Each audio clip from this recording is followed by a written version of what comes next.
Hey everybody, Sarah here. So today we're going to talk about the Halloween okti, since Halloween is right around the corner. Now you guys might remember that I did a video on this a few years ago, but that was before I had any of the editing software or anything, so the video is really long and also has no pictures. So we're going to change that today and give you guys an actual deep dive with photos of this morph. Before we jump in though, I just want to thank all of the members on this channel who help to support me and help to support this channel and everything else going on with it. You guys are amazing. Thank you guys so much. If anybody else would like to become a member, you can click join under any video. I'll put the perks over here so that you guys can see what the different options are. I might be doing a $10 tier soon, maybe a $15 tier, and that would potentially have a Discord attached to it as well. That way you guys could sort of have better access to me outside of just commenting on photos and trying to message me on Facebook, which I understand sometimes I don't respond. I'm sorry about that if that's the case.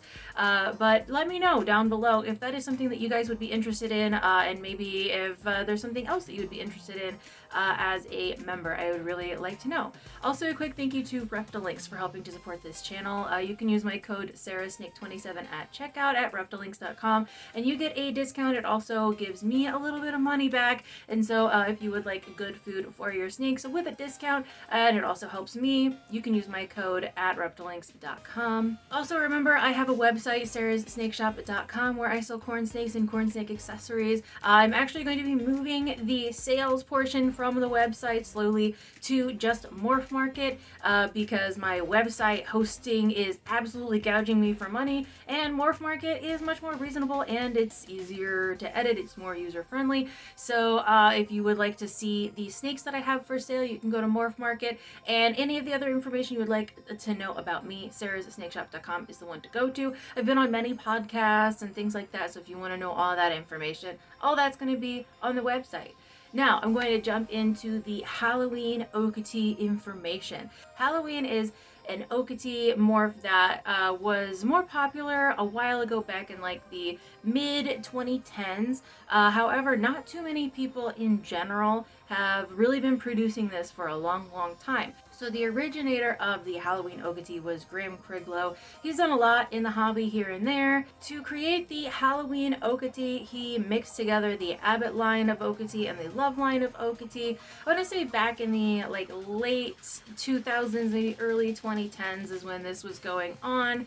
And he created this super thick bordered okti, and in fact the original Halloween was probably also a hypo type of some kind, since the saddles don't really have that jet black color, but I can't confirm that for sure. There have been some people that have called it the Halloween hypo, and it is kind of weird to consider a hypo melanistic having such thick borders if it's within our typical, hypo type A strawberry Christmas sphere, because most of those don't actually end up having those thick borders. We talked about Spectre a few weeks ago, and those are also a hypotype with thick borders, so it is possible. It was kind of long suspected that it really wasn't possible to have a hypo okti, but there's more and more coming out of these hypo types that are okti, and they do seem to be compatible with our hypotype A, so that's just something to keep in mind. Also, just a side note here, Lee Abbott also got his original oktis from Kathy Love.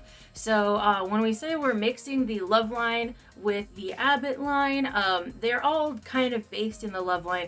Now, the Loves had a different goal in mind for their oktis. Kathy Love really liked the big blotches with the thick contrasting borders, whereas Abbott was aiming more toward the super thick borders with the really bright colors, and sometimes the blotches aren't quite as big, and so that's kind of the difference between your Love line oktis and your Abbott line oktis visually. And what Graham was trying to do by combining them was to have kind of a mixture of both these really bright intense colors as well as really thick borders, to the point of hoping that the borders would eventually be a sort of solid black, which is something that we see in a lot of extreme oktis.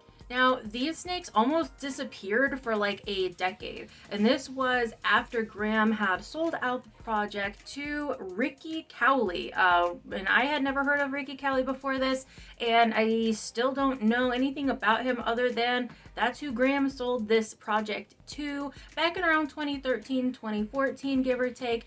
And then almost a decade later, back in like 2021, so not quite a decade, but back in like 2021, they started cropping up again, with Eric Krings being the one to have the most of them that I know of so far, and he's continuing the project quite a lot that I have seen, especially the Corn Snakes on Facebook group. I really appreciate everyone who posts on there, especially updates on certain morphs, because that's the only way at this point to really find a lot of these things. However, I will go ahead and link everything down below so that you guys can go check out everything that I know about this snake and where that information came from. It was originally renamed the Halloween okti, presumably because of its colors. It was originally called the Above Corn Snake, which was the combination of Abbott and Love, and then again, presumably because of the coloration, I'm not 100% sure of that, it was kind of moved to Halloween okti to sort of separate it from the other line, because it definitely is unique. It has since been bred into other things, but specifically it's bred into